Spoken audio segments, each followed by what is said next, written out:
So I made a video on the Raptors a couple weeks ago, and I talked about the fact that I think they have a bright future, but probably not this year. I might have been wrong. It is really impressive to me that the two best teams in the Eastern Conference right now are the Detroit Pistons and the Toronto Raptors. But the Raptors are playing incredible basketball. Impressive win tonight against the Cavs. Now, Cavs obviously have dealt with a lot of injuries. Their rotation tonight pretty much consisted of Evan Mobley, Donovan Mitchell, Lonzo Ball, Jalen Tyson, and then, Naquan Tomlin's been really good, but it was a lot of guys who haven't played big minutes on this team playing significant roles in tonight's game. At the same time, it's a good win. Another good win. 8 in a row for the Raptors, who are playing great basketball. Brandon Ingram with not the most efficient 37-point performance you've ever seen, but also not the least efficient, playing really, really well so far this year. I feel like Scotty Barnes has been allowed to really play in a much more comfortable role for himself as well this year, and those two guys have been the leaders of a really, really effective, really, really good Raptors team so far this year, and deserve a lot of credit for doing so. Now, I still have my questions about the Raptors, to be fair. Some of the same questions, in all honesty, that I asked in the video I made on them about a month ago.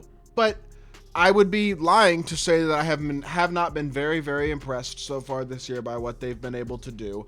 And while there are some things on this roster I think that will likely need to be shored up in order for them to be a serious title contender, and I'm not sure this year's the year for that, there's a lot of hope going forward in Toronto as well. One thing that I will say I think I may have been a little wrong about was my assessment of the Raptors center position as being an area that needed assistance. Honestly, between Jakob Poeltl, Sandro Mamukelashvili, and Colin Murray-Boyles' ability to play on the inside as well, I don't entirely know if that's true. Number one, Sandro Mamukelashvili is shooting like 45% from three this year. He has been absolutely phenomenal shooting the three. Poeltl's one of the best screening bigs in basketball, and he's just a reliable, steady force. They're paying about $20 million a year. It's a reasonable deal. He's not a superstar. He's not going to wow you, but he is a solid, reliable, consistent, and efficient interior big man who's a great screener and competes defensively. Just one of those guys who I think does get overlooked a bit and is very, very good. Now, I have my question marks about the guards. I do. As good as RJ Barrett has been, he did not play tonight. He's got some sort of leg injury. I don't think it's a significant injury, though. He's not expected to miss a bunch of time, but he has been really good this year. 50% from the field, only 36%, 35.5% for three. That was definitely better earlier in the year. Emmanuel Quickley has shot the ball well, but they're paying him a lot of money. I don't know if they're getting their money's worth at 16 points, 6 assists, 5 rebounds a game. That being said, 6 to 1.6 assist turnover ratio is a 4 to 1 assist turnover ratio. Really, really good. I think he's started the season a little slow. He's definitely been a lot better as of late. They're still playing him a lot of money. So that's what you would expect and what you would hope for a guy making, $35 million a year? Is it even more than that? It might be more than that. I have their salary cap. Yeah, no, it's about $32.5 million a year. That's a lot of money. At the same time, it's not a completely ungodly amount of money either. One thing I do actually like about the Raptors salary table is that they kind of have their core locked up for the next few years. Between Scotty Barnes, Brandon Ingram, RJ Barrett, IQ, CMB, Jakob Poeltl, you got some real keys and some real guys there that I think can be really, really effective. I wouldn't be surprised if Sandro were to opt out of his player option next year if he keeps shooting the ball the way he has. Could definitely make some more money this year. And I do wonder about guard depth on this team. I really do. I like Jamal Shedd's competitiveness quite a lot. I think he really fights on the defensive end of the court, and he has shot the ball well on limited attempts from three this year. Not to mention, to be fair, Grady Dick, who you would have thought, they drafted Grady Dick, Jacoby Walter, traded for Ochai Agbaji. You kind of would have hoped that one of those guys would turn into that long-term quality role player wing. I'm not convinced that's going to happen. Grady Dick has been honestly underwhelming to me so far this year. Agbaji's an athletic stud, but he has not shot the ball well at all.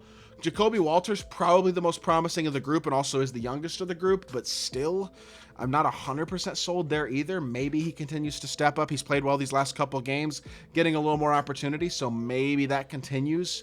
But there are some question marks. Realistically, BI's been great. Scotty Barnes has been awesome. He's shooting 41% from three. Really has developed a legitimately quality jumper, and he's averaging basically 19.5, 7.5, and 5 on, again, 2.5 to 1 assist to turnover ratio. That's really, really solid. Great efficiency across the board. Just playing great. BI is one of those few guys. Truly, there are not very many guys in the league who can score the ball as efficiently as he can without shooting a ton of threes. He's only shooting 30% from three this year. I expect that to go up a little bit, but he's shooting 55.5% from inside the arc, which leads to at least competent efficiency. It's not jump off the page amazing, but it's working.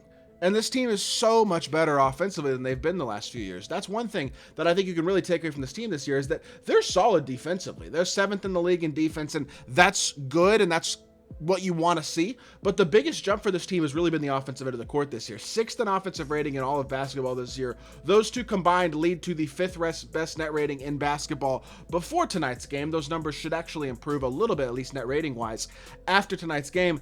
And when you look at that compared to last year, for example, especially the offensive rating, they're 6th in offensive rating right now at over a 118. Would have been 5th last year. Their offensive rating last year was a 109.6. They were bottom 5 in basketball in offensive rating. Look, I get they tanked for a good chunk of the season and all that type of stuff, but man, they were rough on that end of the court last year. They really were. And this year, they're relatively similar to where they were defensively last year, while being so much better offensively. I think Scotty Barnes being a second option and not having to be the number one guy has been huge. I think Emmanuel Quickley, despite not shooting the ball well tonight, has been a lot better as of late, and hopefully that's something that is sustainable and continues. And if he can continue, especially to be that playmaker at a 4-to-1 assist turnover ratio or anything close to that, that is massive for this team. I really do believe that as well. I like a lot of what I'm seeing. Now, do I think there's room for incremental additions, especially a guy who maybe you trust a little more as a consistent rotation wing? I absolutely think so. The beauty for this team, though, is they have the assets to do that, and they have the cap space to do that as well. They're $12 million under the second apron, so they have a little bit of flexibility there. And honestly, when you look at their draft picks, the only 2 draft picks that they have traded away in the next 7 years is their 2031 second round pick, which is included in the Brandon Ingram trade. Again, they basically got him for free, which was a massive W. And then they have their 2026 second round pick traded away, but it's only protected for they're only going to convey it if it's one of the last 5 picks of the draft.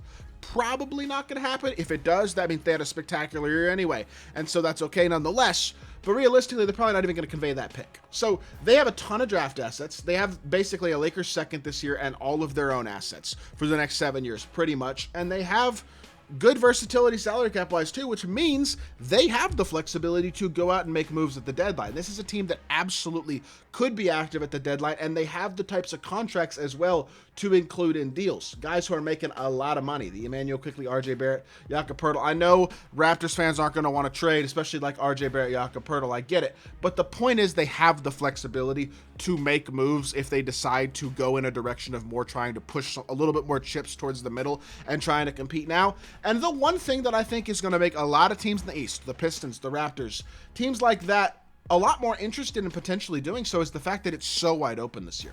I mean, I'm sorry, the Bucks were pretty solid to start the year, but with Giannis injured and no idea how that whole saga with Giannis is going to go, they're kind of out of it. These bottom 4 teams obviously aren't real competitors. The Celtics, who knows if JT even comes back this year, and I think they may be a bit too far behind anyway by that point.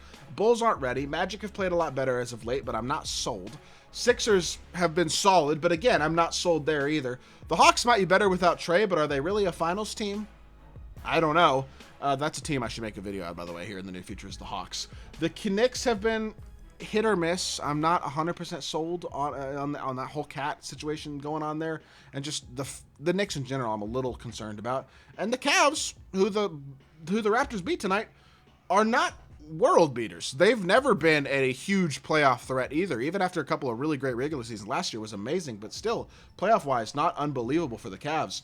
I think you're looking at a pretty wide open Eastern Conference for some of these teams at the top. And so a team like a Detroit, a team like a Toronto, those are the types of teams you would expect to really push some chips in and try to make some moves this year. And that's really where this team becomes so interesting to me, is because they have a roster that's playing really, really well. They've won 8 in a row, and they have the ability to potentially add to it and really have this team be very, very good. It's been very impressive to see how this season has started so far. I hope to see it continue, because when the Raptors are good, I think it's good for basketball. Getting Canada more engaged in general. You love to see it. I think they have been, this is the best Raptors team and the most fun Raptors team we've seen in years. And I hope to see that continue. They're a lot of fun to watch. I hope y'all did enjoy the video. If you did, make sure you hit that like button, leave a comment, and subscribe. Be back with more NBA content very, very soon. I appreciate y'all. Peace.